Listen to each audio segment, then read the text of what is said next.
la siguiente conferencista justo es una colaboradora de la marca Jaramillo Luján, quienes están dando el respaldo a este evento. Y déjenme compartirles que además es una persona que sabe también del tema y que en aquella ocasión que tuvimos la oportunidad de conocernos en un foro que realizamos después de las elecciones de Colombia, justo trae datos así exactos, puntuales y precisos como les gusta.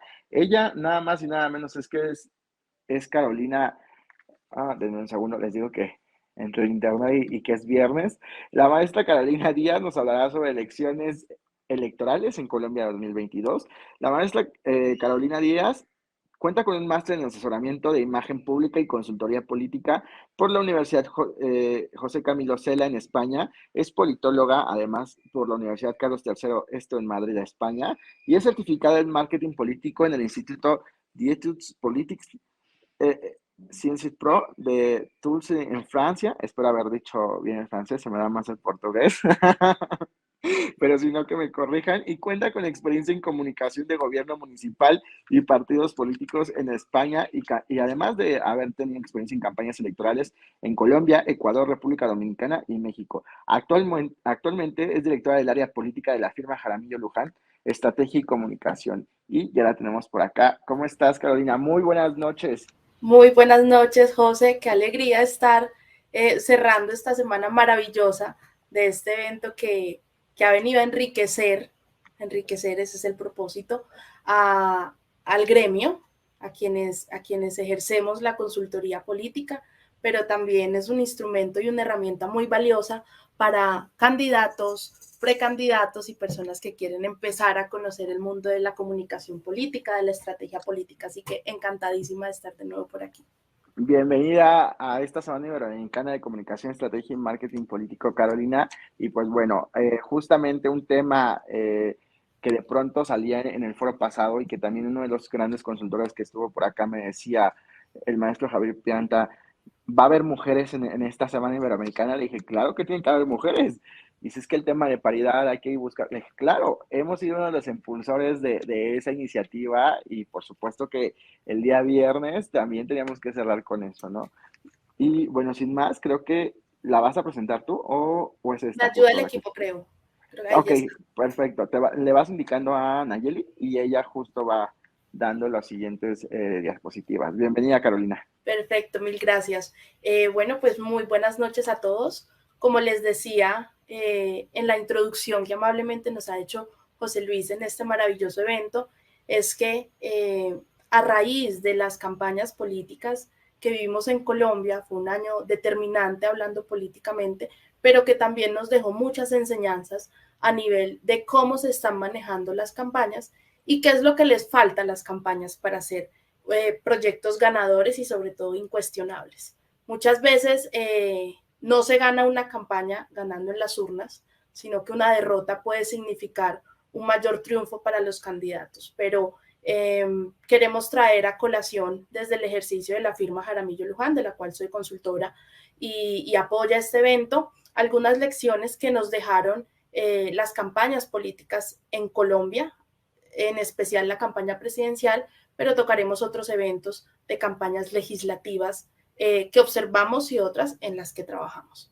Entonces, siguiente, por favor.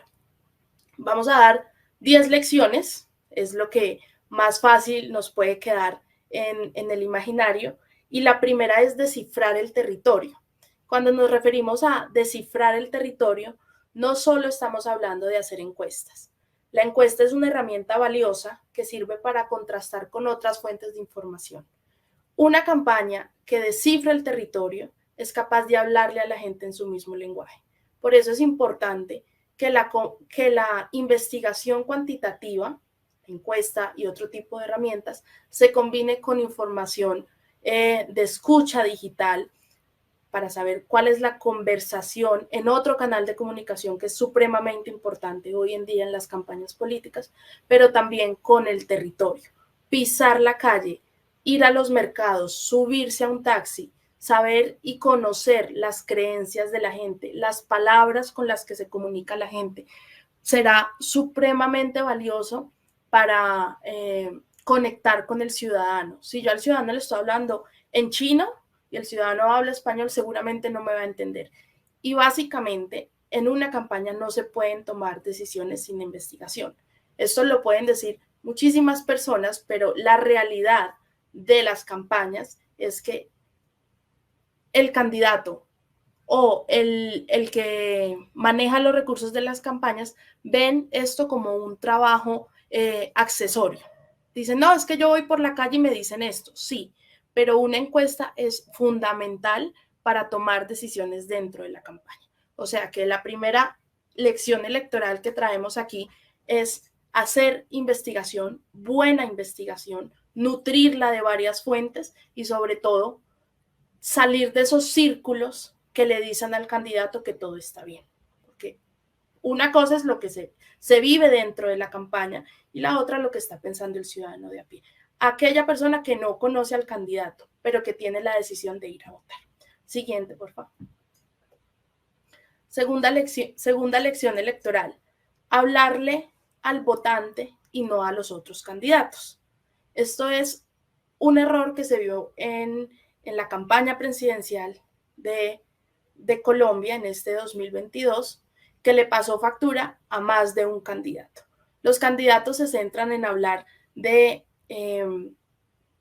reforma tributaria, se centran en hablar de el modelo de explotación de recursos naturales, pero no se centran en hablar ni el idioma ni los temas que le están preocupando a la gente. Se centran en hablarle a otros políticos para ver cuál es el que más sabe o el que parece que más sabe, pero no se están centrando en hablarle al ciudadano de cómo le va a solucionar sus problemas. El problema que tienen hoy los colombianos es hambre. Colombia tiene hambre y el candidato que pudo conectar con ese discurso y ofrecerle soluciones a la gente es el que está hoy en la Casa de Nariño. Entonces, una lección importantísima. En una campaña no hay que hablarle a los contrarios, ni siquiera porque eso vaya a conquistar sus votos duros o sus votos posibles. En una campaña hay que hablarle al ciudadano de a pie, que es más del 60% de la población, que un domingo acude a las urnas. Siguiente, porfa. Tercera lección. Redes sociales sí, pero ¿de qué manera? Una lección de la que muchos hablan, incluso se ha vuelto un caso de estudio, y es la candidatura de Rodolfo Hernández, el ingeniero, por el uso de TikTok y de las redes sociales para llevar su mensaje. Entonces, ¿cuál es el objetivo de utilizar redes sociales? En un primer momento es ganar posicionamiento. Ya los medios masivos se acabaron, la credibilidad de los medios de comunicación también se encuentra en vilo y casi que están explorando un nuevo modelo de negocio en el que tienen que aprender a conectar con el ciudadano de otra manera. Y en ese orden de ideas, el político que use las redes sociales para contar qué hace cada día está encaminado a la derrota. Las redes sociales no sirven para que le cuentes a la gente dónde fuiste hoy a visitar, qué caravana hiciste, qué barrio te tomaste, sino para mostrarte a ti como producto político. Y eso es lo que muchos políticos no han entendido. Los políticos deben y están llamados a ser sus propios generadores de contenido. Vemos campañas y vemos proyectos en que tienen un equipo muy robusto de comunicaciones, fotógrafos maravillosos, videógrafos maravillosos, productores audiovisuales maravillosos, pero el candidato solo quiere que suban las fotos que se hacen en los recorridos de campaña. Y esto no puede ser de esta manera. El candidato debe mostrarse como se muestra cualquier otro influencer, cualquier generador de contenido en las redes sociales. Y una vez alcanza un reconocimiento óptimo, esa estrategia en redes sociales debe migrar a conseguir una comunidad fuerte, tanto en lo online como en lo offline. Es decir, de nada nos va a servir tener seguidores en una región en la que yo no participo, es decir, si soy un representante a la Cámara o un candidato a la Cámara de Representantes en Antioquia, que es la región en la que yo vivo, y el 60% de mis seguidores son en Bogotá, no estoy creando una comunidad que el día de las elecciones pueda traducirse en votos. Entonces, una vez las redes sociales las usamos para ganar posicionamiento, es importante cambiar esa estrategia para crear una comunidad fuerte y que realmente me pueda votar. Que al final del día yo pueda coger todos mis amigos de mis redes sociales, todos mis seguidores, y ponerles nombre, apellido, cédula, lugar de votación y poder contactarlos. Esa es la única manera en que las redes sociales van a poder dar éxito. Redes sociales, sí, ¿para qué? Para subirse a olas de opinión. El político que no opina, el político que no se sube a olas de opinión, el político que no cuestiona, lo van a tildar de tibio. Y a los tibios no logran ese voto de confianza por parte del ciudadano. A un ciudadano, cuando está eligiendo a su representante, esa persona que va a ejercer un poder otorgado, no le puedes salir con que no te vas a pronunciar sobre un tema del que todo el mundo está hablando. Entonces, la coherencia, la estructura, la narrativa que tenga un candidato debe ser tan flexible que le permita pronunciarse sobre diferentes temas y encauzarlo siempre a su propósito o a lo que es él como personaje político. Para eso también sirven las redes sociales, no solo para contar las cosas bonitas, sino para cuestionar, para crear debate y así digamos que es otra línea de contenido y otra manera de ganar posicionamiento en redes sociales. Siguiente, por favor. Bases de datos. Una campaña no es nada sin datos. Una campaña tiene que registrar cada contacto que se hace con un potencial votante. Y este es el mayor hándicap que tienen las campañas en Colombia. Muy bonito si te saludan, muy bonito si te dan la mano, muy bonito si te abrazan, pero ¿qué? ¿Cómo le voy a llegar de otra manera a ese potencial votante y darle otra información que en un apretón de manos no le pude contar? ¿Cómo ese candidato que queda con ganas de conocerme va a llegar nuevamente a mí? Los ciudadanos somos perezosos, los ciudadanos estamos en un momento en que estamos rechazando todo lo que nos huele a política. Entonces, tenerlos registrados, tener esas bases de datos propias, por favor, bases de datos propias, no las de la administración, no la de la campaña pasada, no la que me pasó un amigo, no la de mi grupo político, no, bases de datos propias, actualizadas, filtradas, corroboradas, que tengan un ciclo de depuración esas bases de datos y puedan estar lo más actualizado posible es fundamental, pero sobre todo que cuenten con la autorización de las personas. Y en esto las campañas deben blindarse legalmente para que el día de mañana al enviar un SMS o al enviar un mensaje de WhatsApp no te salgan con de dónde cogió mi teléfono porque yo no lo he autorizado. Ahí se perdió toda posibilidad de voto. Porque que me llegue a mí un mensaje de texto, que me llegue a mí un WhatsApp y que yo no haya otorgado mi número de teléfono es supremamente invasivo para el ciudadano. Si eso llega a pasar, olvídese de que ese es un potencial elector suyo, incluso va a votar por el contrario. Las bases de datos es un pilar de campaña que pocos saben manejar, que pocos se toman la tarea de actualizar, pero sobre todo la forma de nutrir esas bases de datos tiene que ser muy rigurosa. Siguiente, por favor. Los líderes. Un candidato por sí solo nunca va a poder abarcar un territorio, por más pequeño que sea, porque hay limitaciones de recursos, hay limitaciones de talento humano, hay miles de limitaciones que tiene un candidato que por A o por B no va a poder ser omnipresente en la campaña. Y para eso se tienen los líderes, que son unos movilizadores de voto en el territorio, son esos coroneles, son esas personas que arman nodos de votantes y son las encargadas también de revisar que el día de la campaña, efectivamente, ese nodo de votantes vaya a las urnas y deposite el voto. ¿Qué pasa con los líderes? Y lo vimos aquí en Colombia y se ve en otros países de Iberoamérica. Los líderes trabajan para 3 y 4 campañas. Entonces, los líderes, como premisa, deben trabajar para la campaña y para la campaña. No la campaña trabajar para los líderes. Entonces, la manera en que se otorgan recursos, la manera en que se dan beneficios, la disponibilidad de la gente con esos líderes debe ser siempre a favor del candidato y no de los líderes. Siguiente. Hoy nos enfrentamos al mundo de la inmediatez.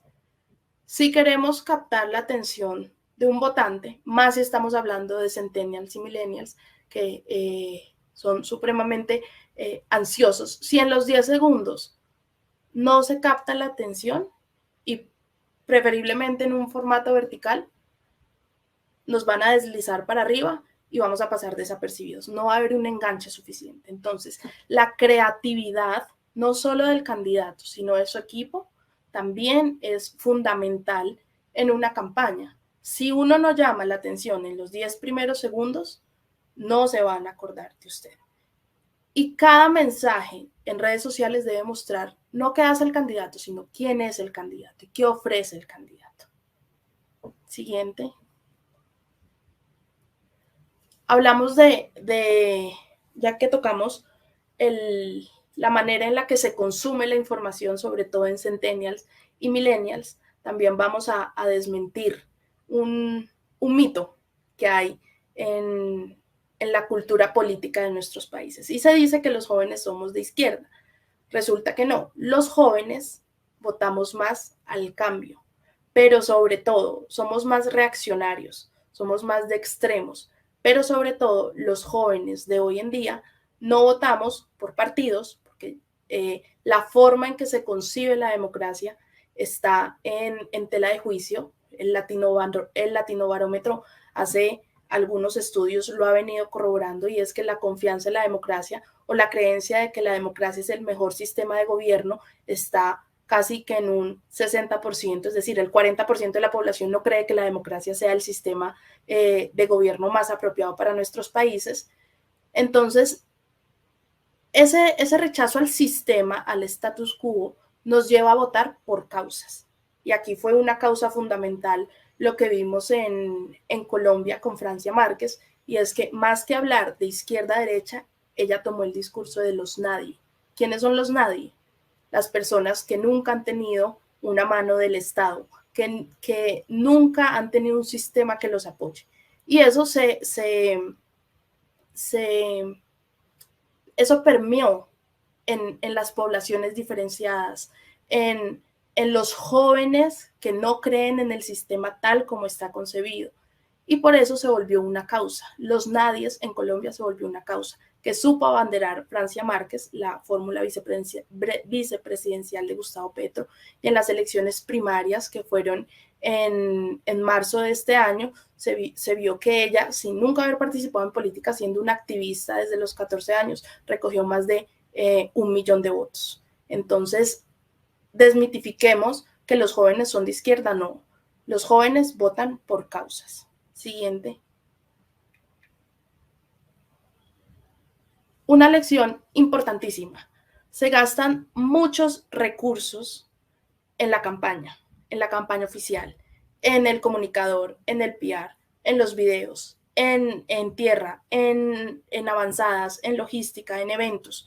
Pero nos estamos olvidando de que la campaña oficial es la punta del iceberg. La campaña alterna viene a convertirse en todo eso que no se ve, es casi tan importante como la campaña oficial. ¿Y qué es la campaña alterna? Que otros hablen del candidato. Entonces vemos el papel de influencers, de microinfluencers, que saben que tienen muy segmentadas sus comunidades. Vemos que la campaña de contraste alterna a la campaña oficial se vuelve fundamental, y no para atacar, o es el deber ser, no para atacar las debilidades del candidato. No hay una peor campaña de contraste que resalte las debilidades del candidato. Una buena campaña de contraste viene a criticar o atacar la propia fortaleza de mi adversario. Las debilidades ya las sabe, las debilidades puede que ya las haya neutralizado, pero ¿y su fortaleza? Debe tener una contraparte que sea susceptible de hacer contraste con lo que yo represento como candidato. Entonces, una lección importantísima: no pongan todos los huevitos en la campaña propia. La campaña alterna también merece y necesita atención, porque es tan o más importante que la campaña oficial. Siguiente, por favor. Y ahora el humor. Muchos hablan de que el humor es necesario en campañas políticas, de que el humor es el rey del contenido en campañas políticas, y en cierta manera sí, pero solo cuando el candidato no se involucra en esa ola de opinión que quiere ridiculizarlo. Aquí hay un ejemplo, un alcalde encargado en plenas elecciones que generó todo un debate alrededor de si era la persona idónea para estar en el cargo, luego fue suspendido, y un sinfín de situaciones que generaron muchos memes sobre el candidato. Y todo está bien si se generan memes sobre el candidato, porque es una forma de posicionarlo, es una forma de hacerlo conocer, que de hecho lo hemos medido en encuestas posteriormente y ha sido de esa manera, pero fallamos en el momento en el que el candidato se ridiculiza a sí mismo. Una persona no quiere que su líder, su representante, sea un payaso, discúlpenme la expresión. No, dejemos que la gente haga sus memes, de pronto se ría de mí, pero yo no voy a entrar a reírme de mí mismo. Eso casi que no lo perdona la gente. Los líderes políticos, y parte de la reflexión que quiero traer aquí, y es que no podemos, los líderes políticos no pueden descualquierarse, los líderes políticos tienen que mantener una magistratura de su cargo, los líderes políticos se supone que son ejemplo para la sociedad, y usar el humor para ridiculizarse a sí mismos no está bien visto por el ciudadano. Esa fue una lección casi que muy contundente y que se vio en estas campañas políticas. Un candidato 3 días antes de campaña saca un reel con todos los memes que se vio, en los que se vio, de los que le hicieron durante la campaña, y no hace sino reírse. Eso no lo humaniza, eso lo ridiculiza ante el votante. Entonces, es muy diferente mostrarse humano que ridiculizarse. Siguiente, por favor. Y por último, la 10ª elección electoral, y que no puede faltar en ninguna campaña política, casi que sí, que si no existen estas 3 P, es una campaña sin rumbo. En primer lugar, la P de personaje. Si no hay un personaje con su causa, con su narrativa muy bien definida, con los temas de los que quiere hablar, las banderas de su campaña, no tenemos un producto político que vender. Recordemos que las personas están desencantadas con los partidos políticos como movilizadores del voto, y que en América Latina estamos o tendemos a la personalización de la política. A mí no me hablen del Partido Liberal, a mí hablen de un líder del Partido Liberal. A mí no me hablen del movimiento sin jefes políticos. No, yo quiero ver al líder de ese movimiento sin jefes políticos. Entonces, si no hay un personaje muy bien construido, con unas habilidades de comunicación fuertes, con una estructura mental fuerte, no vamos a tener un producto que venderle al potencial votante. La P de prioridades. Una campaña no puede dispararle a todo el mundo. Una campaña no puede hablar en general. Es prioridad para la primera pregunta que cabe hacerse en una campaña, y es: ¿nuestro objetivo es ganar? Es la primera pregunta. No siempre en una campaña el objetivo va a ser ganar. Puede ser posicionamiento, puede ser servir de fusible para otra campaña, puede ser debilitar o hacer contrapeso a otra campaña. Entonces, esas prioridades del proyecto político deben tenerse muy en cuenta a la hora de estructurar el plan estratégico de campaña. Y esa es la última P, el plan estratégico, el cómo, el qué, cuándo, con qué, para dónde vamos. Ese plan debe ser tan escueto que lo entienda todo el equipo de campaña, tan flexible, pero tan contundente que el objetivo sea siempre el mismo. Es decir, ninguna acción de campaña puede salirse de la estrategia, o ninguna acción de campaña puede realizarse si no está alineada a las prioridades y a lo que representa el personaje como producto político. Esas son las 10 lecciones, como dice José, muy, muy al pan pan y al vino vino, así que quedo abierta a sus preguntas. Muchísimas gracias, Carolina. Sí, justo así, conciso, preciso y macizo, decimos por acá.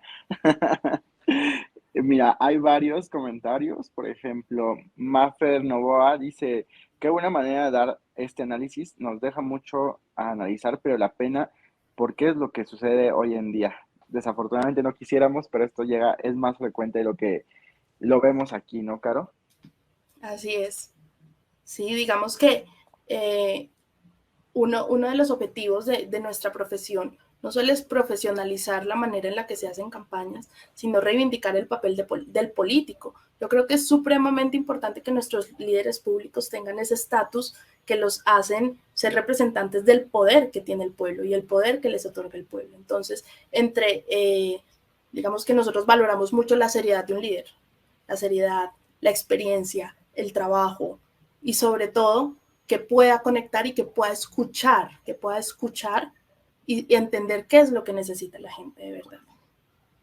Así es. Por acá, Gil Álvarez nos dice, Carolina, ¿y cuáles son las herramientas para crear las bases de datos? Bueno, bases de datos, la herramienta para organizarlas y va a ser la que te haga la vida más fácil aquí o en la China es Excel.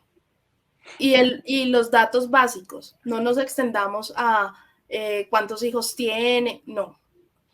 Nombre, apellido, cédula, correo, si acaso un número de teléfono, pero muy importante el sector donde está ubicado, porque las bases de datos son el insumo para georreferenciar el voto. Yo no solo necesito saber quién es mi potencial votante, sino dónde está ubicado, dónde voy a ir a tocarle la puerta el día de las elecciones para que vaya a votar. Exacto. Por acá dice, excelente explicación, saludos cordiales de parte de Efren Ochoa. María de Los Ángeles Payares. Carolina, muchas gracias, excelente explicación. Ojalá nos compartan el material. Sí, por supuesto que les podemos compartir el material. Incluso en nuestro canal de YouTube de Marketing Político y Gobierno hay muchas de estas experiencias, videos de referencia, entrevistas de los consultores del equipo que les pueden ser de muchísima utilidad. Así es, vayan a seguirlos, por cierto. Tienen bastante, de verdad, bastante material trabajado de Marketing Publisher. Gracias, Carolina, por tus explicaciones. Por acá tenemos, justo hay una pregunta antes, perdón. Gil Álvarez, Carolina, no, este ya lo habíamos pasado. Creo que se volvió a duplicar. Roberto Santos Salvador, muy didáctica y valiosa la exposición de Carolina. Muchas gracias. Al igual que Carla Álvarez, muchas gracias. Excelente ponencia. Gracias a ustedes y José, nuevamente encantada de compartir este espacio. Como aliados del proyecto, sabes que estamos ahí para las que sea, como se dice en Colombia. Muchísimas gracias. Y igual, no quiero dejar de hacer este protocolo que hemos hecho. Otorgan el presente reconocimiento a la Magíster Carolina Díaz tras haber participado en calidad de conferencista en la Semana Iberoamericana de Comunicación, Estrategia y Marketing Político, organizado por la consultora Cuevas Comunicación y la plataforma Hagamos Comunicación de manera online del 29 de agosto al día de hoy, 2 de septiembre, y lo firmamos aquí en la Ciudad de México y por supuesto ahí va la firma de Jaramillo Luján como dando respaldo a esto, pero además, Caro, no quiero dejar pasar la oportunidad de que los invites al próximo congreso que ustedes van a tener y que, bueno, bien, ya me han invitado y ahí estaré también. Sí, bueno, este año vamos con la segunda edición del Congreso Internacional de Liderazgo Público. Hace 2 años lo hicimos de forma virtual, este año va de forma híbrida, vamos a tener conexión desde Madrid, España, desde Ecuador, desde Colombia, va a ser también presencial para quienes viven en la ciudad de Medellín y puedan ir, sería genial, es totalmente gratuito, se pueden inscribir en nuestra página web jaramillolujan.com y muy interesante que este año, pues además de los ponentes que son de altísimo nivel, tenemos un tema que nos hace reflexionar y es el regreso al ser, el liderazgo que tenga el ser como centro del ejercicio público. Entonces sería muy chévere que nos pudiesen acompañar y que siguieran todos los invitados, como digo, que son de altísimo nivel. Es este 28 y 29 de septiembre y se pueden inscribir desde ya. Así es, Carolina, les vamos a enviar, de hecho, a través del mail a los que están registrados en Hagamos Comunicación la publicidad y con la liga para que se vayan y se inscriban y, por supuesto, también se sigan capacitando. Gracias, José. Muchísimas gracias. Y felicitaciones por este evento. Muchísimas gracias, Carolina. Te mando un fuerte abrazo y no se me olvida la promesa de pronto ir a Medellín, aunque sea tomarnos ahí un tinto o algo. Claro que sí, por aquí bienvenido, un abrazo. Muchas gracias, un abrazo, hasta Chao a luego. todos.